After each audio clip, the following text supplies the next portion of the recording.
Hello students, online classes में आप सभी का हार्दिक स्वागत है।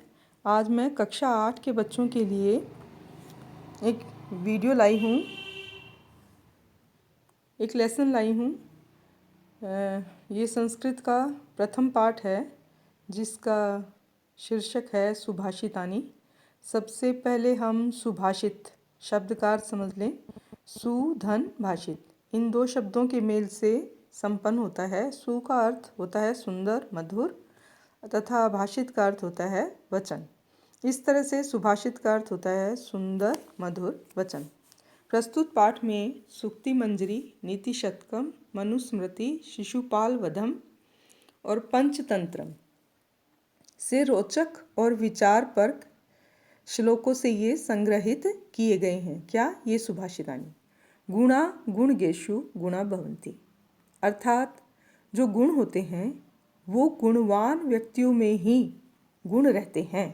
ते निर्गुण प्राप्य भवन्ति दोषा, वे दुर्गुण अर्थात बुरे लोगों की संगत में जब चले जाते हैं, वे जब बुरे लोगों की संगति में चले जाते हैं। कौन चले जाते हैं? गुणवान व्यक्ति। जब गुणवान व्यक्ति बुरे लोगों की संगति करने लग जाते हैं तो उनके गुण जो होते हैं वो भी दुर्गुण में बदल जाते हैं।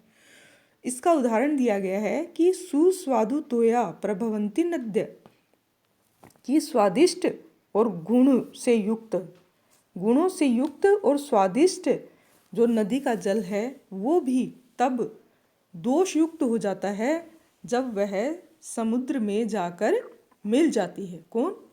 नदी जब समुद्र में जाके मिल जाती है तो उसका मीठा सरस जल भी क्या हो जाता है?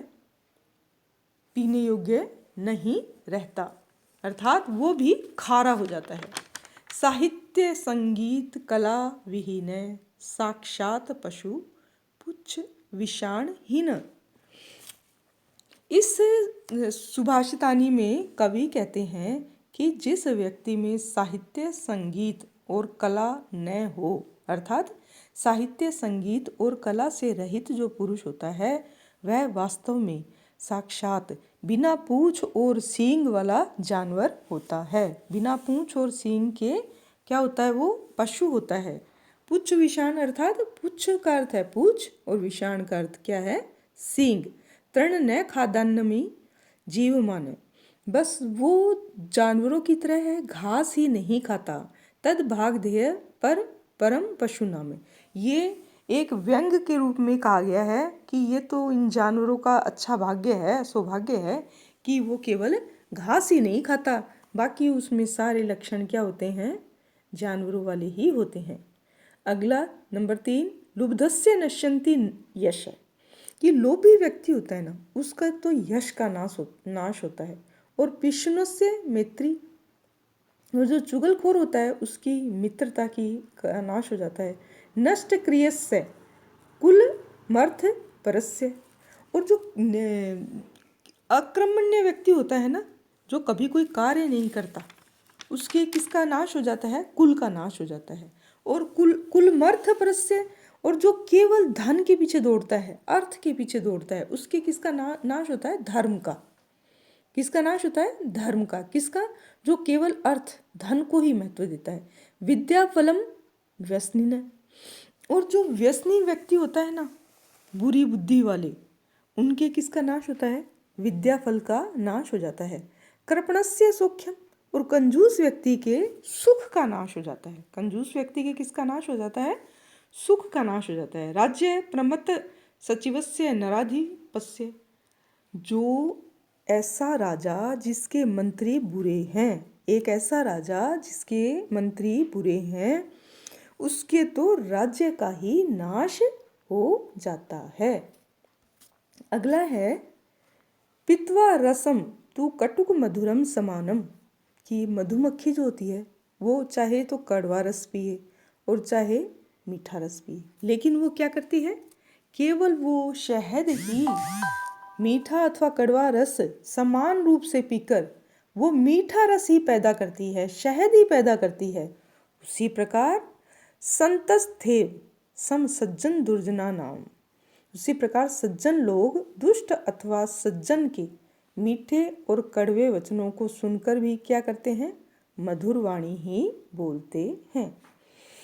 विहाय पौरुषम यो ही देव मेवावलंबते, कि इसमें ये बताया गया है कि जो व्यक्ति किसको छोड़ देते हैं, मेहनत को। विहाय मतलब छोड़ देते हैं, पौरुषम यानी कि मेहनत को। जो व्यक्ति मेहनत को छोड़ देते हैं और देव मेवावलंबते अर्थात भाग्य के भरोसे बैठ जाते हैं, जो केवल भाग्य के भरोसे बैठ जाते हैं, उनकी हालत उस सिंह के समान होती है। जैसे महल में सिंहों की मूर्ति रखी रहती है, तो कौवे उससे डरते थोड़ी ना है, आके उसके सिर पे बैठते हैं। तो उस मनुष्य की स्थिति कैसी बताई है कि उस सिंह के समान है जो निष्क्रिय हो गया है, तो फिर उसके ऊपर आके क्या बैठते हैं, कौवे बैठते हैं। पुष्प पत्र फल छाया मूल वलकल दारू भी, इसमें देखो पेड़ के अलग अलग हिस्सों के बारे में बताया गया है कि पुष्प अर्थात फूल, और पत्र यानी कि पत्ते, फल, छाया और छाल और जड़ और लकड़ी, इन सब चीज़ों से ही पेड़ क्या होता है, धन्य होता है। यानी पेड़ की पूंछ होती है, यानी कि पेड़ को हम क्या कहते हैं, लाभदायक मानते हैं। यानी इन सब चीज़ों को प्राप्त करके के साथ ही, इन सब चीज़ों के साथ ही पेड़ धन्य कहलाता है, क्योंकि इनके यहाँ से याचक कभी खाली हाथ नहीं लौटते। अर्थात जिस व्यक्ति के पास देने के लिए कुछ नहीं होता ना, जिसके पास देने के लिए कुछ नहीं होता, उसको कोई नहीं पूछता। जो कुछ देने के लायक होता है ना, तभी वो इंसान किसी को कुछ देता है, तभी वो धन्य कहलाता है। उसका उदाहरण एक पेड़ के माध्यम से दिया गया है। चिंतनीय ही विपदाम आदादे प्रतिक्रिया, कि संकट के आने से पहले उसका बचाव हमको सोच लेना चाहिए। ये किसका लक्षण है, एक बुद्धिमान व्यक्ति का लक्षण है कि वो संकट के आने से पहले ही उसकी क्या करता है, अपने बचाव के रास्ते ढूंढ लेता है।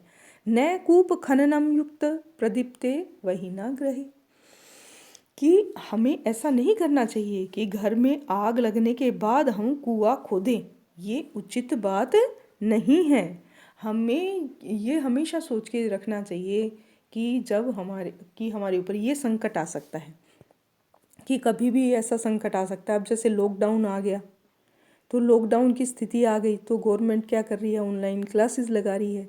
तो ये सारे कंटेंट्स उनके पास, गवर्नमेंट के पास पहले से थे, हमारे शिक्षा विभाग के पास पहले से थे।